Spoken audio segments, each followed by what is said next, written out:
tardes. Hoy día vamos a hablar de angiopatía amiloidea cerebral.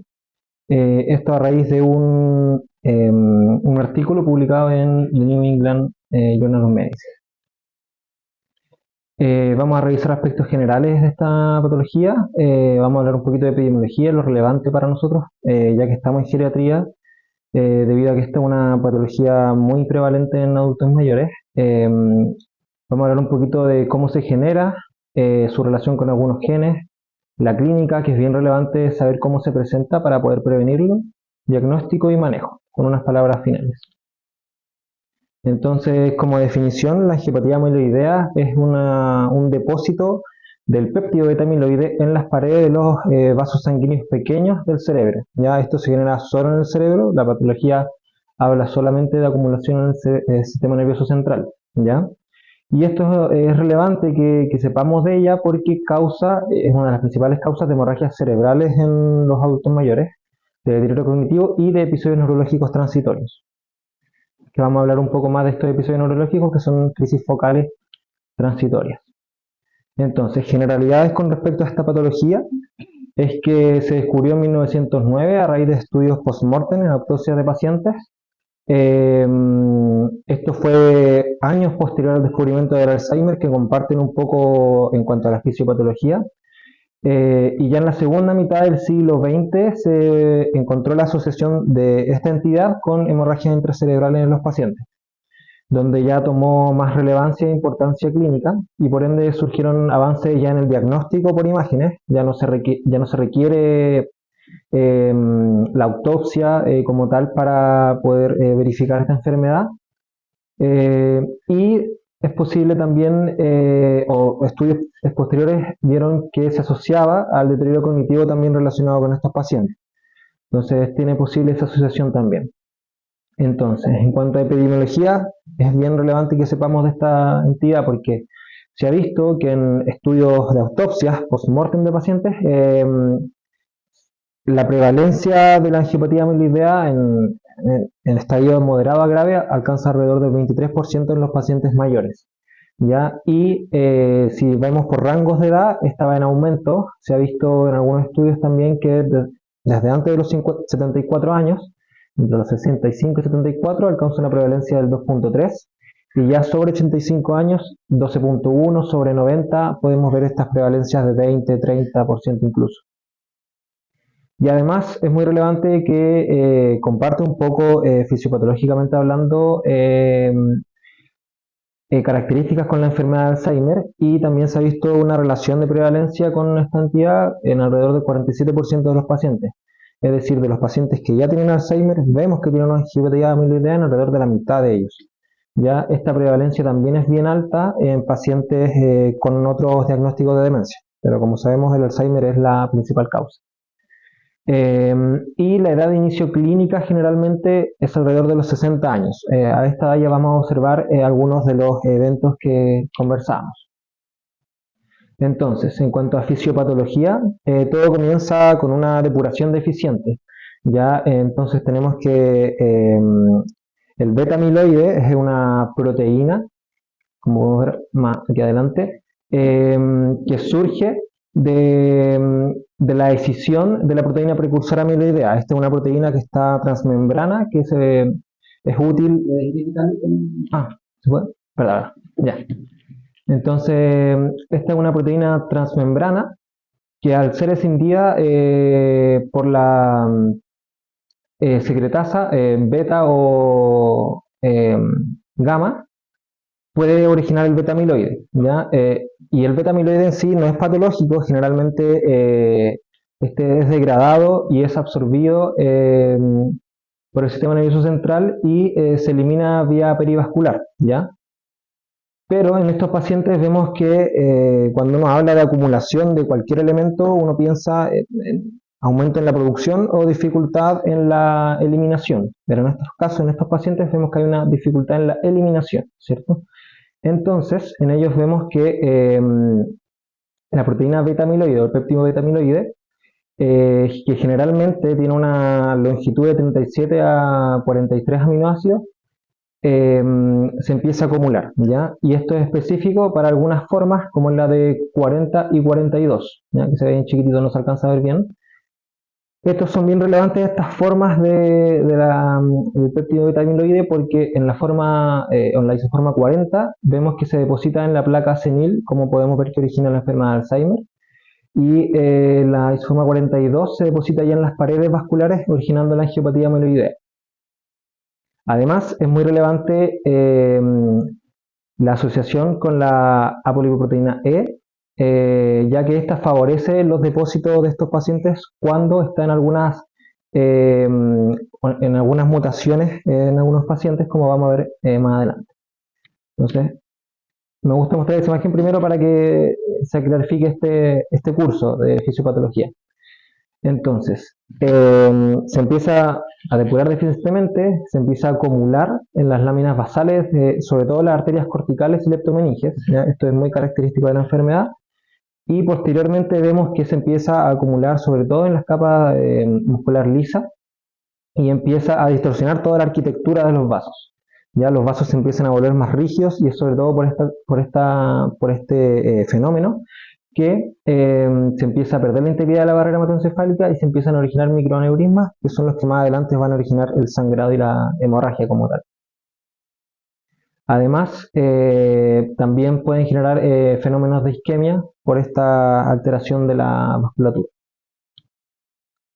Histopatológicamente se puede clasificar en ciertos estadios de gravedad. Podemos ver aquí en la primera imagen, en la parte A, depósitos de beta amiloide aquí en los vasos, que en estos casos hablan de una angiopatía amiloidea cerebral leve, porque vemos que hay partes del vaso que está conservada la estructura y no está invadido por el depósito de beta amiloide.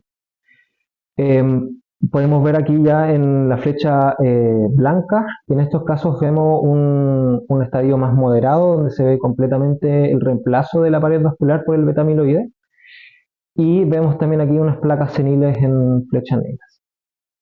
En la imagen B vemos una angiopatía amiloidea cerebral ya grave, con una distorsión de la estructura del vaso, según aquí una división concéntrica de la pared vascular, que pareciera incluso que son como dos vasos, uno dentro de otro. Y esto ya habla de estadios más graves. Y en la imagen C podemos ver una inflamación, vemos varios monocitos que están rodeando este depósito de beta amiloide, originando una entidad inflamatoria de esta misma enfermedad, que vamos a hablar más adelante.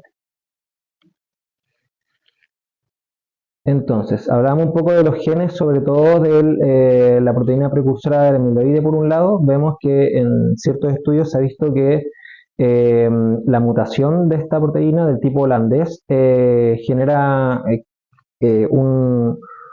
una patología que se da más prematuramente en los pacientes. Podemos ver que en ellos los primeros cambios vasculares se van a dar entre los 20 a los 30 años, y es detectable por resonancia principalmente a los 15 años. En estos pacientes no hablamos de una fisiopatología esporádica, que se habla también en los papers, que se da como por la edad y por la acumulación en los adultos mayores, sino que se está más relacionada a las vías genéticas, sobre todo por la mutación que acá conversábamos. Por ende, se puede presentar en pacientes más jóvenes. Por el lado de la polipoproteína E, vemos que variantes alélicas de estos generan mayores riesgos de hemorragia. Ya hay ciertos estudios que han visto que la ApoE4 aumenta la deposición del péptido beta amiloide, y la ApoE2 está relacionada con una división concéntrica que aumenta la necrosis y que predispone a la ruptura, por ende aumenta los riesgos de hemorragia. Ahora, en cuanto a la clínica, como conversábamos, se presenta de tres formas principalmente. Por un lado, la hemorragia intracerebral, que va a ser característicamente lobar, ¿ya? Esta se presenta en regiones corticales o subcorticales y respetando los ganglios basales. Ya de esta forma la podemos diferenciar de otras entidades o etiologías como la aterosclerótica. Además, puede ser recurrente, es decir, los episodios de hemorragia pueden repetirse en el futuro, y puede ser multifocal también. En cuanto a las crisis focales, estas son transitorias, ya generalmente son sensitivas, motoras o pueden ser visuales también, y también son recurrentes, ya se confunden mucho con episodios de isquemia transitoria, pero es relevante que también en ellos pueden migrar, ¿ya? La focalidad.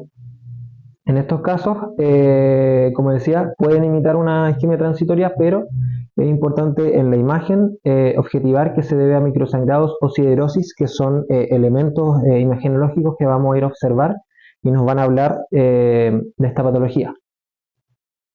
Por otro lado, tenemos el deterioro cognitivo, que se da en una evolución subaguda, meses, años, y que se caracteriza por falla en las funciones ejecutivas predominantemente al inicio, con dificultad o enlentecimiento en la velocidad del procesamiento y en la memoria. Y esto se da por los microinfartos, sobre todo por esta alteración de la microvasculatura.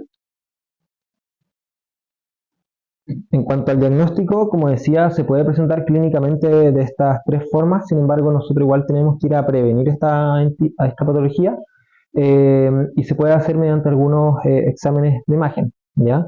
Se ha visto, por ejemplo, que en estudios con tomografía computada, ciertos criterios como la hemorragia subaracnoidea y una proyección digitiforme de la misma, nos generan o nos dan ciertos criterios para establecer esta enfermedad, que son los criterios de Edimburgo. Y a estos criterios además se le suma la posesión de al menos un alelo APOE4 que nos hablaba de esta relación genética, ¿cierto? Entonces, la presencia tanto de la hemorragia como la proyección digitiforme confirma la angiopatía amiloidea cerebral en alrededor de, o sea, con una especificidad de alrededor del 87% de los pacientes, bien específica, con una y podemos descartarla si es que está ausente esta hemorragia o proyección digitiforme con una sensibilidad del 81%. Ya es bien útil la tomografía computada. Sin embargo, se ha visto que toda esta sensibilidad de este examen cae con hemorragias menores a 15 ml. Por ende tenemos también la resonancia magnética, que es la que se ocupa más actualmente para establecer el diagnóstico de esta enfermedad, o el diagnóstico probable, más bien. ¿Por qué hablo de diagnóstico probable? Porque como es una alteración histopatológica, se confirma sí o sí con la autopsia. Entonces, en los criterios de Boston se establecen por la resonancia magnética eventos de microsangrados lobares, ¿ya? Si es que vemos en estos pacientes lesiones puntiformes, como podemos ver acá, hipointensas de distribución estrictamente cortical o subcortical, vamos a estar hablando, hablamos de angiopatía amiloidea. ¿Ya? Y además, siderosis superficial cortical, como podemos ver en esta imagen de acá. Aquí vemos que se deposita la hemosiderina en surcos cerebrales y este predictor, o es uno de los principales predictores de hemorragias futuras, ¿ya? Los criterios de Boston son bien buenos y son los más utilizados actualmente porque tienen una sensibilidad del 70% y especificidad más alta que los criterios anteriores que hablábamos, con una especificidad del 95%. Entonces, aquí vemos los criterios de Boston que nos arroja el artículo. Sin embargo, me gusta más esta tablita que preparé, donde habla de un diagnóstico definitivo de angiopatía amiloidea con evaluación post-mortem, como hablábamos, ¿ya? Que demuestre histopatológicamente estos cambios. Por otro lado, hablamos de una angiopatía amiloidea probable cuando vemos que se presenta clínicamente con estos hemorragia, crisis focales o deterioro cognitivo, y además que tenga los criterios de Boston imagenológicos que hablábamos. Además, tienen que, según los criterios de Boston, no tiene que haber otra etiología que sea explicada por estas hemorragias, y además estas mismas deben estar ausentes, por ejemplo, hemorragia en los ganglios basales, en el tálamo, o en el tronco encefálico, que nos hablaba de otras etiologías. Hablamos de angiopatía amiloidea probable con marcadores no hemorrágicos cuando vemos solo una de las lesiones hemorrágicas lobares, por ejemplo, porque el Boston exige dos hemorragias lobares, ¿ya? Si tenemos solo una, podemos decir que igual es probable con marcadores no hemorrágicos. Y si es que se presenta imagenológicamente en otras zonas, hablamos ya de otras etiologías y se descarta la angiopatía amiloidea. Por el lado del manejo, vemos que lo más importante en estos pacientes es que se ha visto en diversos estudios que la recurrencia de hemorragia es de alrededor de un 7%. Por ende, se hace muy necesario el control estricto de la presión arterial para prevenir futuros episodios, ya con metas de alrededor del 130 y 80 en estos pacientes. ¿Ya? En cuanto a la anticoagulación, aquí hay un gran dilema, ya que en los pacientes geriátricos sobre todo van a estar con otros diagnósticos concomitantes, como por ejemplo una fibrilación auricular, en donde van a requerir anticoagulantes. Sin embargo, por el riesgo de hemorragia cerebral, el estudio propone sopesar riesgos y beneficios. ¿Ya? Se puede utilizar escalas como el Charles o el Haslet, y en caso de que presente un beneficio de la anticoagulación, se puede dejar de todas formas. Sin embargo, el estudio también propone que se considere la exclusión de la orejuela izquierda como manejo quirúrgico en estos casos. Y en cuanto a la antiagregación plaquetaria, bueno, se debe evitar, sobre todo en pacientes que no tienen la indicación, ya que predispone a esta hemorragia intracerebral. Y bueno, en cuanto a última entidad, se habla también últimamente de una angiopatía amiloidea cerebral inflamatoria, que como podíamos ver anteriormente, eh, se da por una respuesta autoinmune, donde las células en el fondo inmunes atacan todos estos depósitos. Se puede presentar clínicamente por cefalea, convulsiones, cambios de personalidad y déficits focales en periodos más agudos, incluso en semanas a meses. ¿Ya? Y se ha visto que estos pacientes responden de buena manera a inmunosupresores, sobre todo a corticoides a dosis altas. ¿Ya? Es relevante hablar de esta entidad porque se ha visto semejanza con el ARIA en el Alzheimer, que es un evento que se da sobre todo posterior al uso de inmunoterapia anti-AB en pacientes con enfermedad de Alzheimer. ¿Ya? En pacientes con estas terapias se ha visto que tienen cambios imagenológicos. En el paciente con Alzheimer hablando, se ha visto que han tenido cambios imagenológicos parecidos a los de una angiopatía amiloidea cerebral inflamatoria, por lo que pueden compartir un poco esta fisiopatología. Sin embargo, las guías actuales respaldan en pacientes con Alzheimer, que como venía diciendo, el Alzheimer, además de que el paciente tenga Alzheimer, va también a tener angiopatía amiloidea en alrededor del 50% de los pacientes. Sin embargo, en estos casos, las guías actuales respaldan aún así el uso de la inmunoterapia, pese a que comparta el riesgo de generar esta angiopatía amiloidea inflamatoria o ARIA en el caso del Alzheimer, que es bien parecida. En cuanto a conclusiones, sabemos entonces que la angiopatía amiloidea es una entidad ligada al envejecimiento cerebral, puede tener también una relación genética, es una de las causas principales de demencia y sangrado lobar en los pacientes, por ende lo tenemos que ir a evitar y a sospechar. Para esto están los criterios de Boston, que establecen tanto criterios clínicos como imagenológicos y balance de riesgo en estos pacientes, sobre todo para considerar la anticoagulación en concomitante con otras patologías. Y eso sería.